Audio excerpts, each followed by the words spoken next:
మహోన్నతుడైన దేవుని నామానికి మహిమ కలుగునుగాక. ఈరోజు దేవుని వాక్య ధ్యానం కొరకు మొదటి పేతురు గ్రంథం 3వ అధ్యాయం. ఈ భూమి మీద అత్యంత విలువైనది, శ్రేష్టమైనది, దేవుని చేత ఏర్పాటు చేయబడింది కుటుంబం. ఈ కుటుంబ వ్యవస్థ చాలా ప్రాధాన్యమైనది. మరి ముఖ్యంగా క్రైస్తవ కుటుంబం చాలా ప్రాముఖ్యమైనది. పేతురు గారు యావత్తు సంఘాలకి మాటలు చెబుతూ భార్యాభర్తలు ఎలాగుండాలో అద్భుతమైన రీతిలో వివరిస్తూ ఉన్నారు. బైబిల్ గ్రంథం చాలా విశిష్టత కలిగింది. కారణం ఏంటి అనంటే,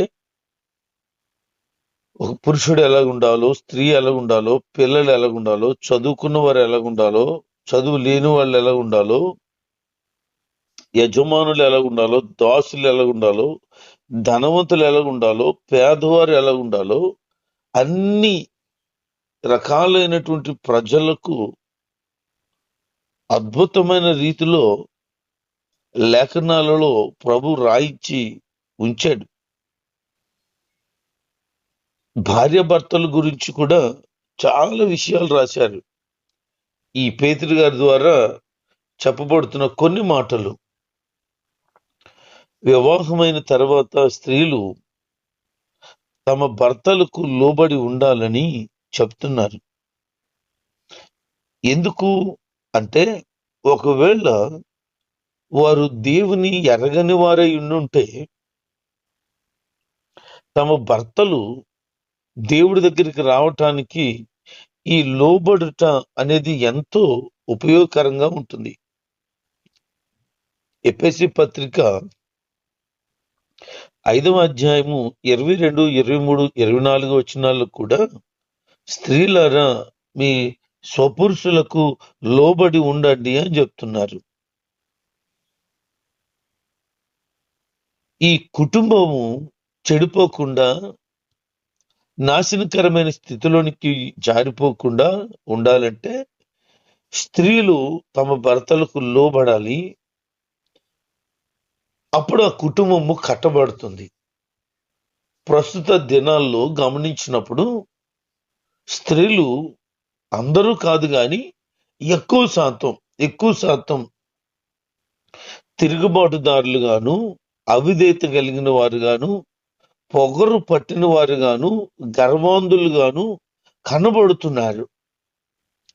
బయటికి బాగానే కనపడుతున్నారు మందిరానికి వెళ్ళడం విషయంలో, కానీ మందిర సంబంధమైన పరిస్థితుల్లో బాగానే ఉంటున్నారు. కానీ ఇంటికి వచ్చేటప్పటికి ఆ వాక్యానికి లోబడేటువంటి స్వభావం కనబడటం లేదు.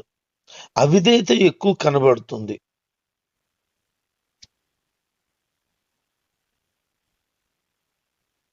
అందుకనే మీరు దేవుని పట్ల భయము, భక్తి కలిగి మీ జీవితాలను పరిశుద్ధంగా, పవిత్రంగా ఉంచుకోవాలి అని చెప్తున్నాడు. భయభక్తులతో జీవితాలను మనము కట్టుకోగలిగితే, వాదనలు మాని అనవసరమైన గొడవలను విడిచిపెట్టి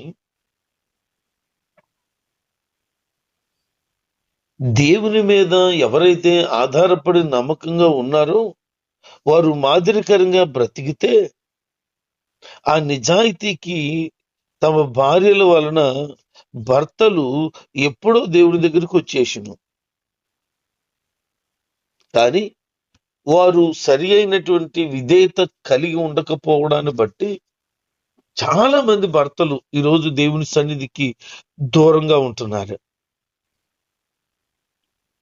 ఒకవేళ మందిరానికి వచ్చిన కొద్ది కాలమైన తర్వాత డ్రాప్ అవుతున్నారు. కారణం, వీళ్ళు మందిరానికి వస్తున్నారు కానీ వాళ్ళు రావడం వీళ్ళకి ఇష్టం లేనట్లుగా ప్రవర్తిస్తున్నారు. మరి కుటుంబంలో మీరు ఇంకా ఎలాగుంటున్నారో అర్థం కావటం లేదు. స్త్రీల గురించి మరికొన్ని విషయాలు చెప్తూ క్రైస్తవ స్త్రీల గురించి చెబుతున్నాడు. స్త్రీలు జడలు వేసుకోవడం వల్ల తమ భర్తల్ని క్రీస్తు కోసం సంపాదించలేరని, తమ హృదయాలను సరిచేసుకుని అలంకరించుకోవడమే దానికి మార్గమని, బంగారు నగల వలన గాని అది సాధ్యపడదని, దేవుని పట్ల భయభక్తులే దానికి ఉపయోగమని, మంచి బట్టల వలన కాదు వారిలో మనో సౌందర్యం వల్లనే అలా చేయగలదు అని, బయట సౌందర్యం కంటే కూడా అంతరంగ సౌందర్యమే ముఖ్యమని, అది ఎల్లప్పుడూ కలిగి ఉండాలని మాట్లాడుతున్నాడు. అందుకే అంటాడు, జడలు వేసుకోవడం, బంగారు నగలు పెట్టుకోవడం దేనికోసం? తమ భర్తలను రాబట్టుట కొరకు. పైన ఉద్దేశం గుర్తిస్తే మనకు అర్థమవుతుంది, భర్తలు ప్రభు దగ్గరికి రావాలి అని అంటే ఇలా ఉండాలి అని ఉంది. కనుక ఈ అలంకారం గాక హృదయ అంతరంగం, హృదయ సౌందర్యం ఇది కావాలి. దీనికి బదులు ఏముండాలి అని అంటే, లోపల స్వభావం సమాధానంగాను సాత్వికంతోనూ,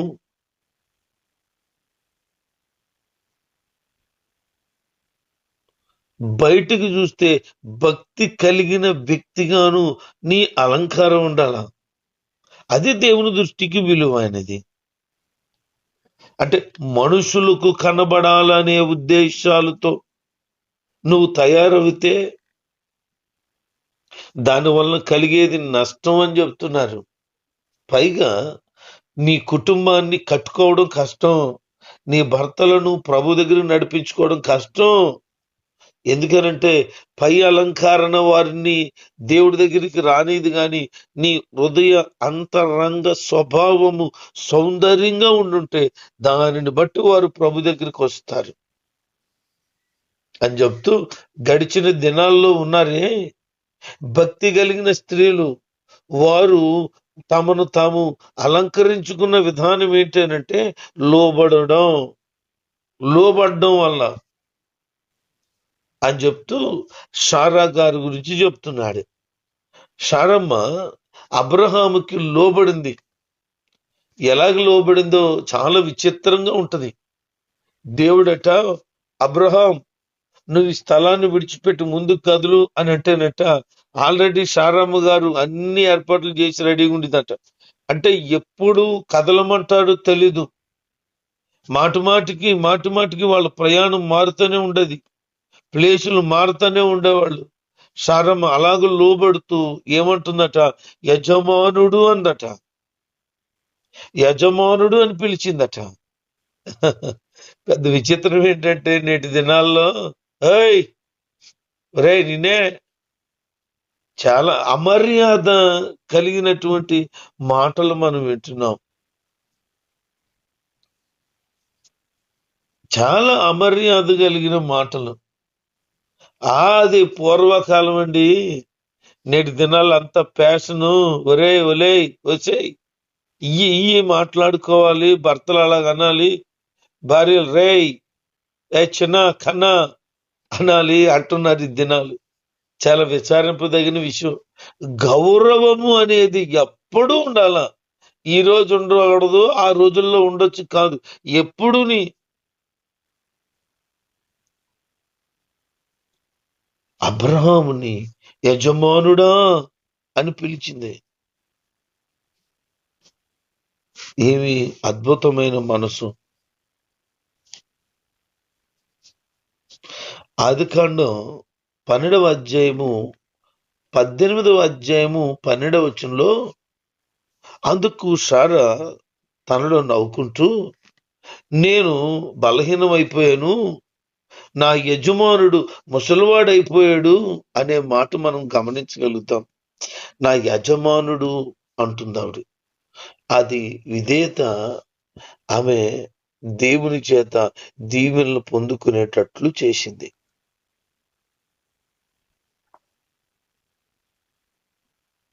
మరి మీరు కూడా అలాగున విధేయత కలిగిన వారిగా, భర్తకు లోబడే వారిగా ఉంటే తప్పకుండా మీరు కూడా ఆ షారమ్మకు కలిగినటువంటి ఆ దైవాశీర్వాదాలు మీరు కూడా పొందుతారు. అబ్రహాం విశ్వాసులకు తండ్రి, శారమ్మ విశ్వాసులందరికీ తల్లి కనుక ఆమెకు పిల్లలు కనుక విశ్వాసానికి వారసులైన వారుగా మీరుంటారు. పురుషులకు చెప్తున్నాడు, మీ ప్రార్థనలకు ఆటంకం కలగకుండా మీ భార్యలతో జ్ఞానం కలిగి కాపురం చేయండి. కారణం ఏంటి? భార్యాభర్తలు దాంపత్య జీవితాన్ని కలిగి ఉండాలి గనుక ప్రార్థన చేసుకుంటాకు కొద్దిసేపు లేకపోతే కొన్ని రోజులు ఏకాంతత కావాలి అని అనుకుంటే అది భార్యాభర్తల యొక్క సమ్మతి చొప్పున దూరంగా ఉండి ప్రార్థన చేసుకోవాలని చెప్తున్నాడు. ప్రార్థన కొరకు తప్ప భార్యాభర్తలు ఎట్టి పరిస్థితులను ఎడబాయకూడదు. ఇంకా చెప్తూ భార్యలు బలహీనమైన వారు, అందుకే వాళ్ళు గౌరవించి, బలహీనులు గనక వాళ్ళు శారీరకంగాను మానసికంగాను బలహీనులు.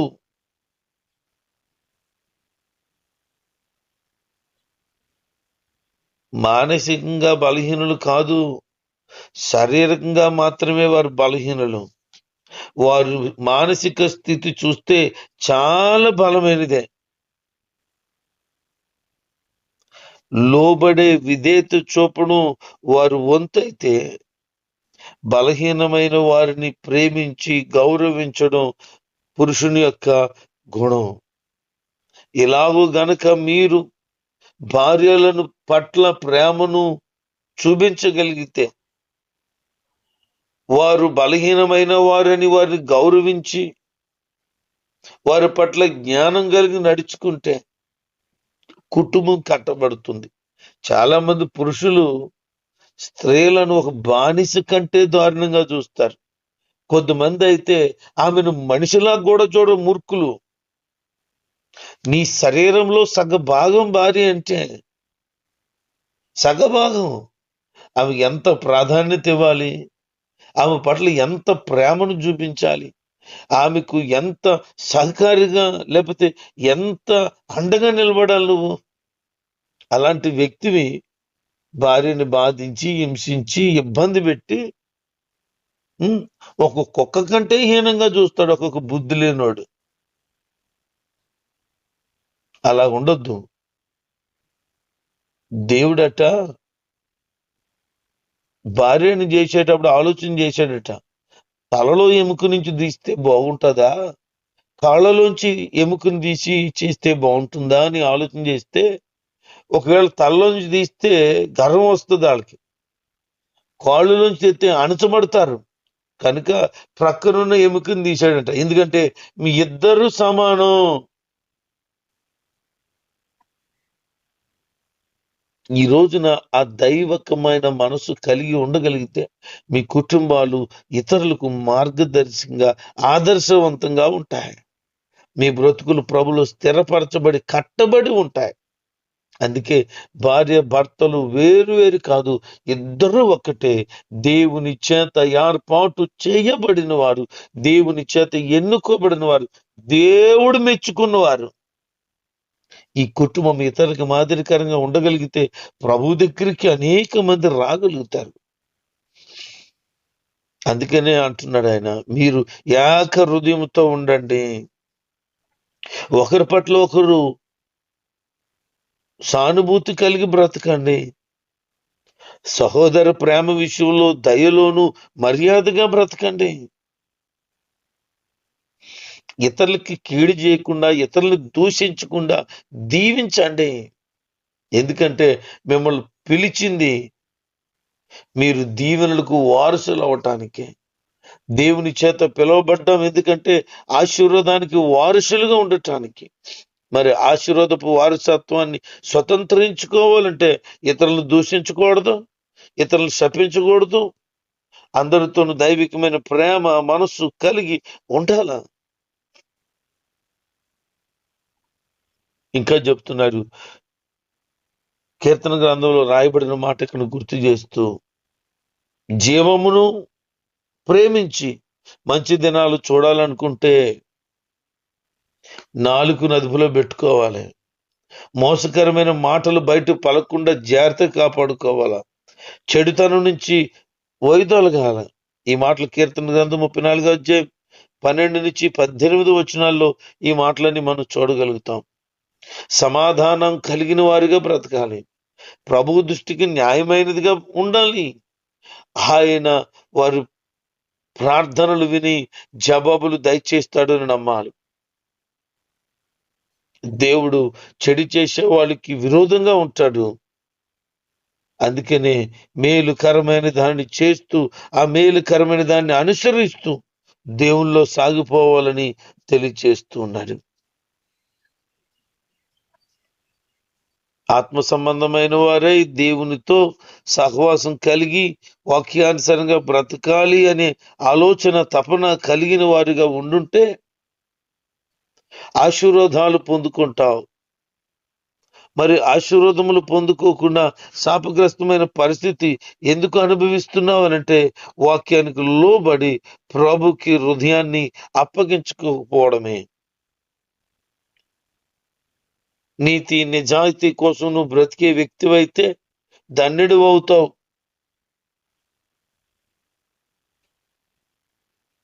నువ్వు భయపడే పరిస్థితులు ఉండవు. అందుకని దేవుని హృదయంలో ప్రతిష్ఠించుకొని దేవుని పట్ల కలిగిన ఆశను బట్టి ప్రభులో సాగిపోగలిగితే ఆయన యందు భయము భక్తి కలిగి వినయంతో ఉండి ఎప్పుడు కూడా ఎదుటోళ్ళు మాట్లాడినప్పుడు సాత్వికమైన మనసుతో వాళ్ళకి సమాధానం చెప్పడానికి నువ్వు సిద్ధంగా ఉంటే నువ్వు ఆశీర్వాదానికి వారసుడిగా వారసురాలుగా ఉంటావు.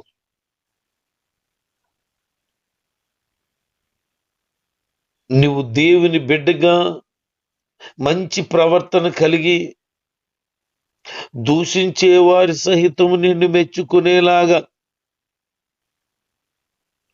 నీ యొక్క అంతరాత్మను పరిశుద్ధంగా ఉంచుకోవాలి.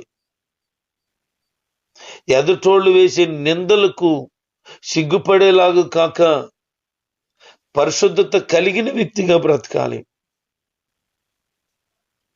ఒకవేళ ఎవరైనా మంచి చేసి బాధ గనక పడుతూ ఉంటే బాధపడొద్దు.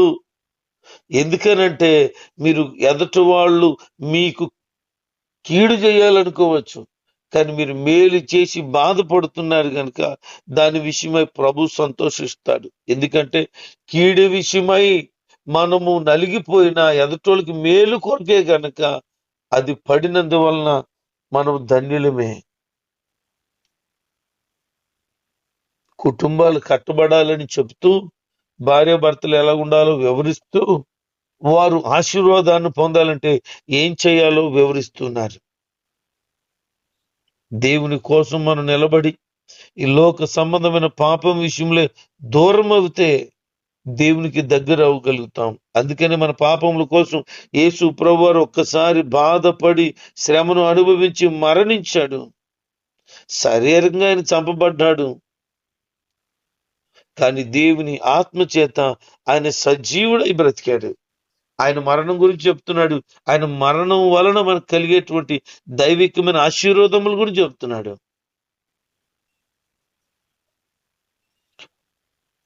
ఆ ఆత్మ ద్వారా మనం చెరలో ఉంచబడినటువంటి మనస్థితులను బట్టి ఆయన బయటకు మనల్ని విడిపించి నెమ్మది సమాధానం చేత నింపాడు. దేవునికి ఒకప్పుడు అవిధేయత కలిగిన వారుగా ఉన్నా నేటి దినాల్లో దేవునికి విధేయత కలిగిన వారిగా మారాలని దేవుడు కోరుకుంటున్నాడు. నోవహు దినాల్లో వాడను సిద్ధం చేస్తున్నప్పుడు అప్పుడున్న ప్రజలు అవిధేయత కలిగి 100 సంవత్సరాలు బోధించిన నోవహు మాటకు ఒక్కరు కూడా విధేయత చూపించకుండా మొత్తం అంతా నాశనం అయిపోయారు. కానీ నోవహు తన భార్య, 3 కొడుకులు, 3 కోడండ్రులు, ఈ 8 మంది ఓడలో ప్రవేశించుట ద్వారా రక్షించబడ్డారు. ఈ 8 మందికి రక్షణ దొరికింది. వారు ఆ నీళ్లలో ఉండిన విధానాన్ని పేతురు గారు అంటారు, వాళ్ళకి బాప్తీసం జరిగింది అని.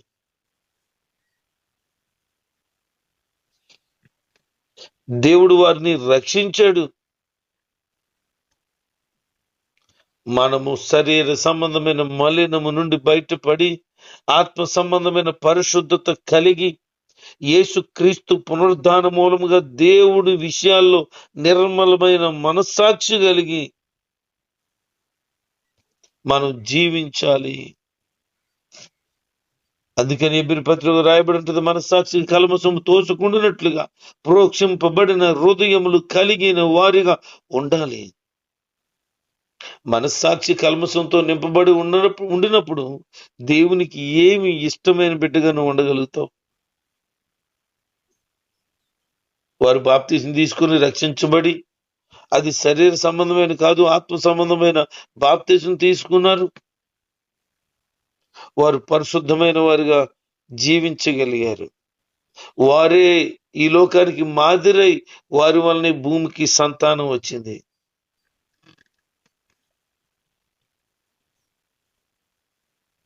మన ప్రభువైన యేసుక్రీస్తు వారు పునరుద్ధానం పొందారు.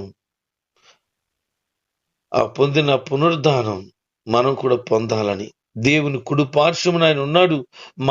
ఆయన కుడి పార్శ్వమున మనల్ని కూర్చుండబెట్టుకోవాలని ఆయన ఆలోచన చేస్తున్నాడు. దేవుడు అనబడిన అయిన యేసు క్రీస్తు వారు సర్వాధికారము కలిగి ఉన్నారు. కలిగిన ఆ అధికారం ప్రభు బిడ్డలుగా మనకును అనుగ్రహించుకోరుతున్నారు. అందుకనే కుటుంబంలో కట్టబడి దేవుని వాక్యానికి లోబడి ఇతరుల పట్ల మర్యాదగా నడుచుకుంటూ దైవికమైన గుణగణాలతో ముందుకు సాగుతూ ఉండగలిగితే మన కుటుంబాలు కట్టబడతాయి. కట్టబడిన కుటుంబాలు దైవాశీర్వాదములకు కారణం అవుతాయి.